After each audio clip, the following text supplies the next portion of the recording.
pelo que li, pelo que eu ouvi do Cristiano, pelo que eu ouvi de outras pessoas e tal. É um jogador que tem aí um perfil que, ao contrário do que disse, alguém sugeriu, o André rebateu muito bem, né? Não vai ficar esperando a bola para empurrar para o gol. É um cara que vai participar de várias maneiras da partida, e é isso que o Felipe precisa, é assim que deve atuar o atacante. E eu imagino, pelo que pouco que sei, que é um jogador de características diferentes das do Pedro, ou seja, é um atacante que dá uma outra opção de jogo até quando o Pedro voltar. Talvez possa até jogar juntos em algumas circunstâncias. Então vejamos como vai ser. Não tenho nenhum preconceito com relação ao fato de ele ter essa trajetória por centros menores, às vezes acontece. O Sevilla estava de olho nele. Eu acho que essa questão do scout passa muito por aí. E mesmo do passado remoto, o Lico chegou ao Flamengo com mais de 30 anos de idade, jogava no Joinville, em Santa Catarina. Claro que era outro mundo, mas isso já era possível naquela época. E o Lico virou um grandíssimo jogador do Flamengo, titular absoluto, jogando com o time do Zico. E jogava para burro o Lico. Era um jogador de uma inteligência, um refino absurdo.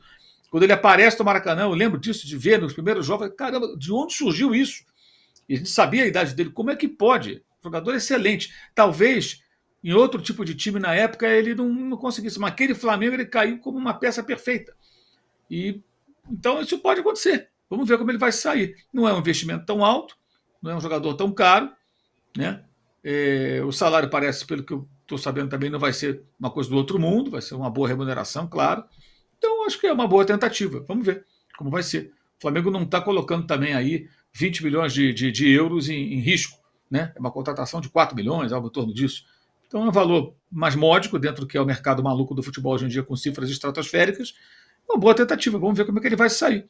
Né? O jogador quis vir, então, legal, bacana. E eu acho que o Felipe Luiz é muito detalhista, bem atento, e certamente, assim como o Cristiano viu 10 jogos, o Felipe deve ter visto no mínimo isso, para ter uma ideia clara do que esse rapaz pode fazer e trazê-lo. E o que se esperava do Boto também era isso.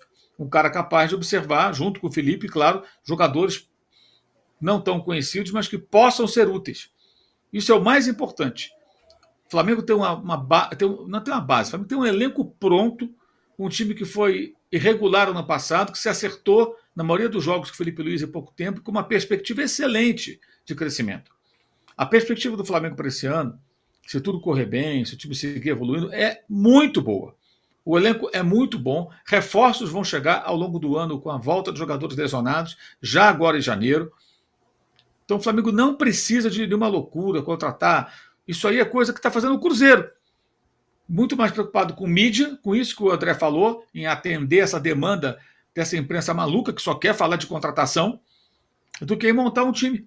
Tanto que o Cruzeiro contrata, tenho dito sempre isso. O Cruzeiro contratou vários jogadores que eram reservas. Cássio, Fagner, Dudu, Fabrício Bruno, Gabriel, todos eram reservas nos seus times. Não significa que sejam ruins, mas todos os jogadores, com exceção do Fabrício, que saiu agora do time titular, tendo que provar que ainda podem ser úteis. Fabrício não, ele é um bom zagueiro e vai continuar sendo. Mas Dudu, Gabriel, Fagner, Cássio, todos em baixa, todos no banco. Então o Cruzeiro está numa outra política. Isso é um problema do Cruzeiro, gente. O Flamengo não tem nada a ver com isso. O Palmeiras contratou o Paulinho, o Flamengo contratou o Alcaraz, foi mais caro do que ele no ano passado, ainda mal jogou. Então, o Alcaraz é outro reforço, entre aspas. Na hora que acertar, que pegar ritmo, se encaixar no time, o futebol dele render, não ficar tão afoito. Tem o que entregar. Então, o que essa gente quer mais jogador, gente? Sabe, você tem a oportunidade de entrevistar o diretor, tem tantas perguntas, ele só pergunta de contratação. Caramba, cara, que coisa mais chata. Eu nem vejo isso, sinceramente. Eu nem quero. A única coisa que eu faço nas minhas lives é colocar a entrevista do técnico. Essas coisas agora eu estou evitando, porque não sai nada dali. E o cara não vai falar. Ele já disse no primeiro dia: não vou falar sobre isso, que atrapalha o meu trabalho. Ok, é um direito que ele tem. Ele não é obrigado a ficar revelando detalhes de contratação. O repórter que acha isso importante que busque a informação confiável por outra fonte. Então, sabe, o Juninho, vamos ver como é que vai ser. É uma expectativa que a gente tem de ver ele em ação. Né? Elogiaram tanto o Botafogo no passado, né? Porque o Botafogo tinha o melhor scout do planeta.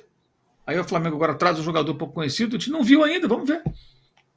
O Cristiano elogiou muito. Ele que viu 10 jogos, acha que é um jogador que vai dar certo. Acho que talvez o mais interessante dessa contratação, né, André, seja a característica, né, que é exatamente o que o técnico quer. Né, porque o Mauro usou o Cruzeiro como exemplo, O Cruzeiro está contratando por nome e eu não sei até que ponto está contratando a pedido do Diniz, assim, para a estratégia do Diniz. Porque, por exemplo, você contrata um Gabriel e contrata um ponta, né, que é o Bolasie. Então, enfim, eu não sei, eu acho que está contratando Mas o, para depois resolver. o Diniz, ele vai na contramão, cara. Ele quer o cara que não tem a característica, para ele ensinar o cara, para ele poder levar os louros depois de que ele ensinou. Ensinei o Manuel a sair jogando, fez um monte de cagada, mas como o time foi campeão, eu ensinei o Manuel a sair jogando, etc, etc. Ele tem essa coisa, ele vai no sentido contrário. Eu acho que o mais positivo dessa contratação do Juninho é o timing. O Flamengo diante ia esperar ele ir pro Benfica, pro Sevilha, o valor dele dobrar ou triplicar, e aí só pela etiqueta La Liga, e aí depois o Flamengo ia lá trazer, porque aí a torcida não ia discutir porque veio do Sevilha e não do Karabag. Agora não. Fez a contratação no time certo. Antes dele ir pro Sevilha, entrou no meio e trouxe o jogador, para que ele não valorize tanto como ele iria valorizar. Então acho que o principal disso, acho que o maior acerto nesse momento, já que o jogador ainda não jogou, o acerto foi o timing. Até agora, para mim, foi esse. Antes o Flamengo ia esperar e gastar muito mais.